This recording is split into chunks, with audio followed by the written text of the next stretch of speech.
और राजधानी रायपुर से खबर, जहां रायपुर में मुख्यमंत्री विष्णुदेव साय की अध्यक्षता में हुई कैबिनेट की बैठक में कई महत्वपूर्ण फैसले लिए गए। कैबिनेट में वीबीजी राम जी योजना को मंजूरी दी गई, जिसके तहत ग्रामीण परिवारों को प्रतिवर्ष 125 दिन रोजगार की वैधानिक गारंटी मिलेगी और साल 2026-27 के लिए योजना में 4000 करोड़ रुपए का प्रावधान किया गया है।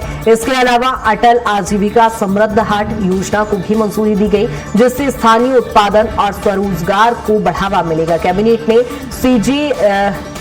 सीबीजी पॉलिसी 2026 के प्रारूप को भी स्वीकृति दे दी है, जिससे ग्रामीण अर्थव्यवस्था और जैविक ऊर्जा क्षेत्र को भी इससे मजबूती मिलेगी। यानी कैबिनेट की बैठक में कई महत्वपूर्ण प्रस्तावों पर आज मुहर लगी है।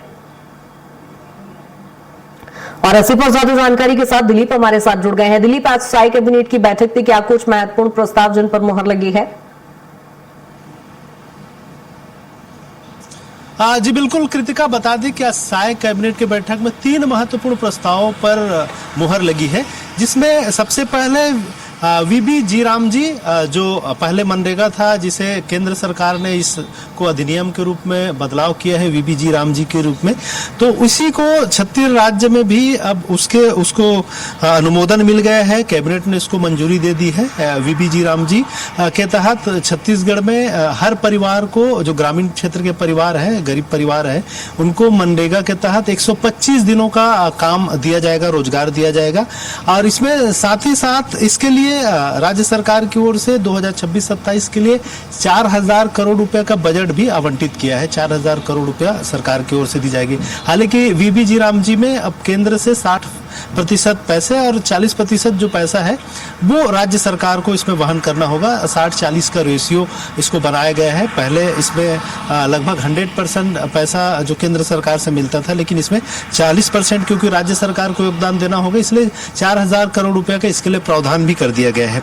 और इसके साथ ही साथ इसमें अब विभिन्न, पहले केवल मिट्टी के काम या उस तरह के काम होते हैं, अभी ढांचा निर्माण बहुत सारे इसमें प्रस्तावित भी किए हैं, ताकि ग्रामीण जो क्षेत्र है वहां पर विकास के जो जरूरत की चीजें हैं उसको भी इसके माध्यम से वीबीजी राम जी के माध्यम से डेवलप किया जा सके। इसी की तरह दूसरा जो महत्वपूर्ण फैसला है, इसमें आजीविका समृद्धि हाट योजना को मंजूरी दी है कैबिनेट में। इसमें मुख्य रूप से इस योजना के तहत सृजन जो केंद्र है, प्रसंस्करण इकाइयां है, सेवा केंद्र है और विपणन यानी जिसको आपूर्ति केंद्र, इस सब की स्थापना की जाएगी। खास करके जो ग्रामीण क्षेत्रों में लघु वनोपज है या दूसरे जो संसाधन है, उसे इस योजना के तहत एक मार्केट उपलब्ध कराया जाएगा, ताकि उनको अधिक से अधिक बेचा जा सके, उनके लिए सही मूल्य उनको मिल सके। इसके लिए हालांकि पिछली सरकार में इस तरह की योजना थी, जिसे हाट बाजार योजना के नाम से संचालित किया जा रहा था। ये उसी योजना के एक स्वरूप के तौर पे कहा जा सकता है कि अटल आजीविका समृद्धि हाट योजना का नाम दिया गया है। और इसमें इसके तहत इसको छत्तीसगढ़ राज्य ग्रामीण आजीविका मिशन को इस योजना के लिए नोडल एजेंसी बनाया गया है। इसी तरह तीसरा महत्वपूर्ण जो फैसला है वो छत्तीसगढ़ सरकार का है कि कंप्रेस्ड बायोगैस का निर्माण करेंगे। उसकी जो नीति है, उसके प्रारूप को भी मंजूरी दे दी गई है। इसके तहत जितने अपशिष्ट मिलते हैं, ठोस अपशिष्ट यानी कचरा का जो उत्पादन होता है सभी शहरों में, गाँव में, उन कचरों से बायोगैस का निर्माण को लेकर एक नीति बनाई गई है। इसको मंजूर किया गया है।